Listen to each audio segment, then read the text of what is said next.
सभी भाई बहनों को जय मसीह की। आज हम लूका रचित सुसमाचार अध्याय 1 देखेंगे। इसमें यूहन्ना बपतिस्मा देने वाले और यीशु मसीह का जन्म तथा बचपन के बारे में बताया गया है।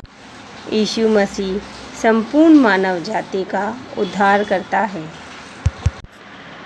बहुतों ने उन बातों का जो हमारे बीच में बीती हैं इतिहास लिखने में हाथ लगाया है, जैसा कि उन्होंने जो पहले ही से इन बातों के देखने वाले और वचन के सेवक थे हम तक पहुंचाया।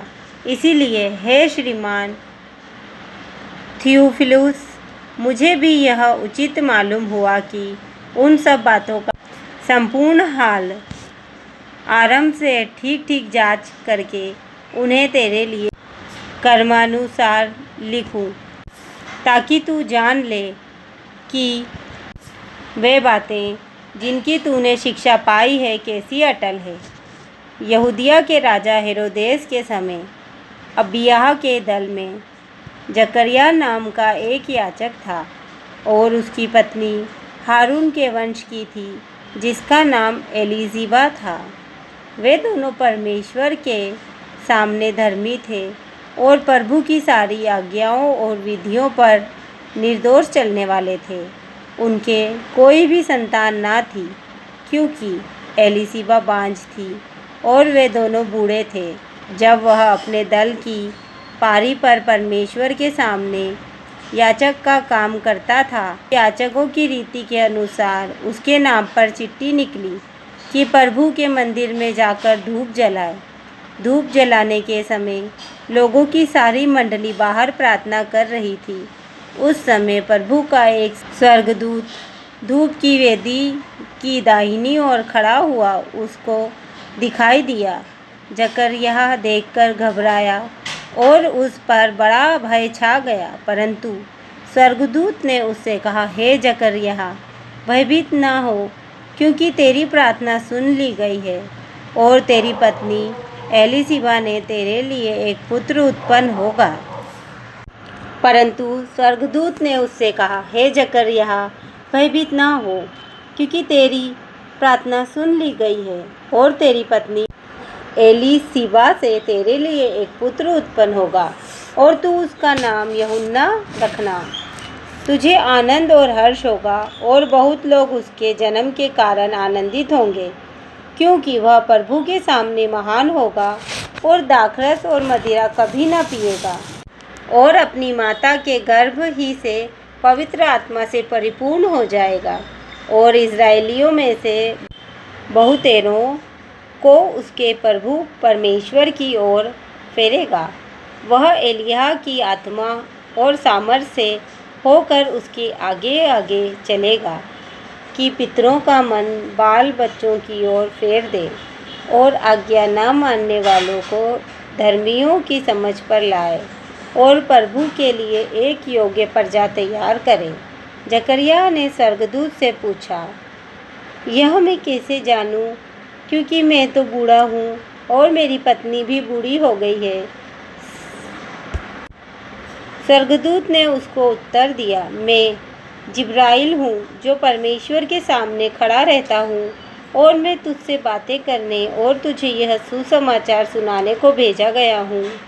देख, जिस दिन तक ये बातें पूरी ना हो ले, उस दिन तक तू मौन रहेगा और बोल ना सकेगा, इसलिए कि तूने मेरी बातों की जो अपने समय पर पूरी होगी प्रतीति ना की। लोग जकरिया की बाट देखते रहे और अचंभा करने लगे कि उसे मंदिर में इतनी देर क्यों लगी। जब वह बाहर आया तो उनसे बोल ना सका, अतः वे जान गए कि उसने मंदिर में कोई दर्शन पाया है, और वह उनसे संकेत करता रहा और गूंगा रह गया। जब उसकी सेवा के दिन पूरे हुए तो वह अपने घर चला गया।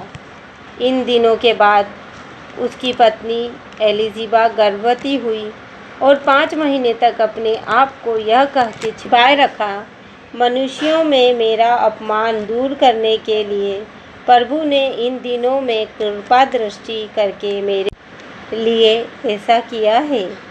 6वें महीने में परमेश्वर की ओर से जिब्राइल स्वर्गदूत गलील के नासरत नगर में एक कुंवारी के पास भेजा गया, जिसकी मंगनी यूसुफ नामक दाऊद के घराने के एक पुरुष से हुई थी। उस कुंवारी का नाम मरियम था।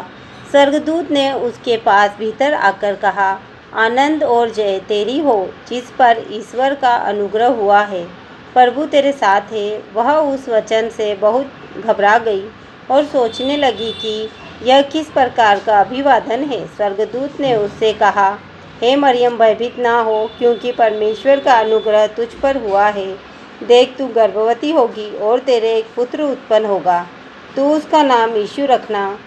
वह महान होगा और परम प्रधान का पुत्र कहलाएगा, और प्रभु परमेश्वर उसके पिता दाऊद का सिंहासन उसको देगा, और वह याकूब के घराने पर सदा राज्य करेगा, और उसके राज्य का अंत ना होगा। मरियम ने स्वर्गदूत से कहा, यह कैसे होगा? मैं तो पुरुष को जानती ही नहीं। स्वर्गदूत ने उसको उत्तर दिया, पवित्र आत्मा तुझ पर उतरेगा और परम प्रधान की सामर्थ्य तुझ पर छाया करेगी। इसलिए वह पवित्र जो उत्पन्न होने वाला है परमेश्वर का पुत्र कहलाएगा। और देख, तेरी कुटुंबिनी एलीशिबा के भी बुढ़ापे में पुत्र होने वाला है। यह उसका जो बांझ कहलाती थी 6वां महीना है, क्योंकि जो वचन परमेश्वर की ओर से होता है वह प्रभाव रहित नहीं होता। मरियम ने कहा, देख, मैं प्रभु की दासी हूँ, मुझे तेरे वचन के अनुसार हो। तब स्वर्गदूत उसके पास से चला गया। उन दिनों में मरियम उठकर शीघ्र ही पहाड़ी देश में यहूदा के एक नगर को गई और जकरिया के घर में जाकर एलीशिबा को नमस्कार किया। ज्यों ही एलीशिबा ने मरियम का नमस्कार सुना, त्यों ही बच्चा उसके पेट में उछला, और एलीशिबा पवित्र आत्मा से परिपूर्ण हो गई, और उसने बड़े शब्द से पुकार कर कहा, तू स्त्रियों में धन्य है और तेरे पेट का फल धन्य है। यह अनुग्रह मुझे कहाँ से हुआ कि मेरे प्रभु की माता मेरे पास आई? देख, ज्यों तेरे नमस्कार का शब्द मेरे कानों में पड़ा, त्यों बच्चा मेरे पेट में आनंद से उछल पड़ा। धन्य है वह जिसने विश्वास किया कि जो बातें प्रभु की ओर से उससे कही गई वे पूरी होंगी।